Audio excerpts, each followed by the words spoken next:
जैसे भारत में कुबेर देव को धन के देवता माना जाता है, ठीक उसी तरह चीन में लाफिंग बुद्धा को सुख और समृद्धि और धन का देवता माना जाता है। दोस्तों आइए जानते हैं कि लाफिंग बुद्धा कौन थे, घर में इनकी मूर्ति कैसे रखनी चाहिए और इनके क्या फायदे हैं। महात्मा बुद्ध के जीवन में उनके कई शिष्य थे और उनमें से एक शिष्य जापान के होतेई थे। माना जाता है कि जब होतेई ने ज्ञान की प्राप्ति की और होतेई बौद्ध बने, तब जैसे ही उन्हें आत्मज्ञान की प्राप्ति हुई तो वे जोर जोर से हंसने लगे। तभी से उन्होंने अपने जीवन का एकमात्र उद्देश्य बनाया लोगों को हंसाना और सुखी रखना। होतेई को घूमना फिरना बहुत पसंद था। वो जहाँ भी जाते थे वहाँ के लोगों को खूब हंसाते थे। तब से जापान और चीन में रहने वाले लोग उन्हें हंसता हुआ बुद्धा बुलाने लगे और इसी का अंग्रेजी में अर्थ है लाफिंग बुद्धा। फिर उनका प्रचार देश विदेश में होने लगा और उनके अनुयायियों की संख्या भी बढ़ने लगी। इस वजह से देश विदेश में उन्हें मानने वालों की संख्या काफी बढ़ गई और उन्हें करोड़ों लोग मानने लगे। दोस्तों चीन में इन्हें पुताई के नाम से भी जाना जाता है। चीन के लोग इन्हें देवता मानते हैं, इनकी मूर्तियाँ भी घर में रखते हैं। खास बात यह है कि अलग अलग बुद्धा अलग अलग मान्यताओं के साथ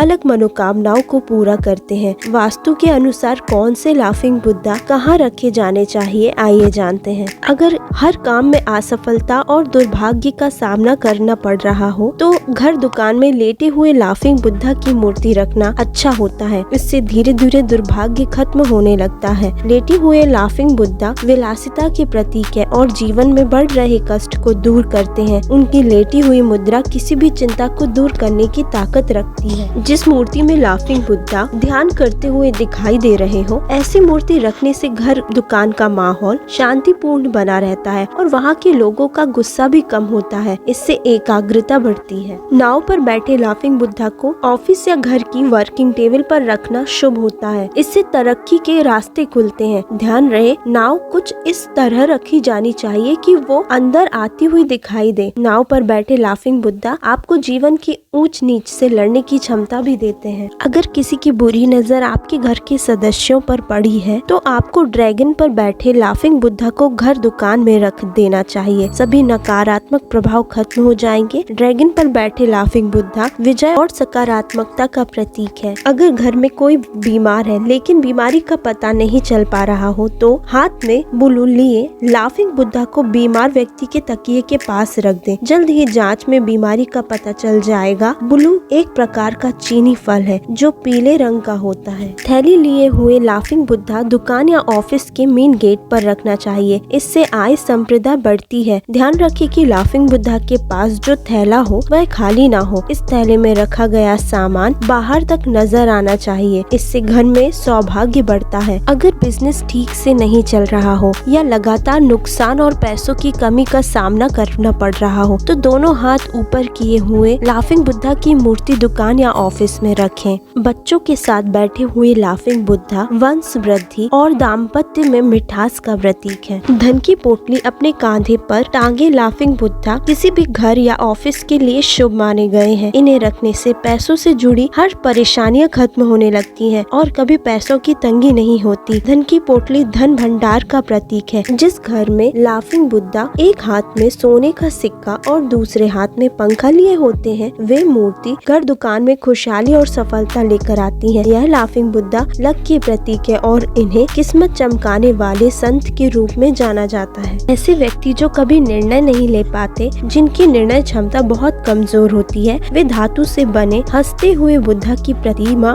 अपने घर या ऑफिस में रख सकते हैं। इससे आपकी निर्णय क्षमता और अधिक बढ़ जाएगी। धातु का ठोसपन आपके दृढ़ निश्चय का प्रतीक है। लाफिंग बुद्धा की मूर्ति को घर में या दफ्तर में या जहाँ भी रखना है तो आपको इस बात का ध्यान रखना है कि मूर्ति की ऊंचाई आपके आंखों के बराबर आती हो। मतलब आपको लाफिंग बुद्धा की मूर्ति इस तरह रखनी है कि आपकी नजर आते जाते सीधे उस मूर्ति पर जाए।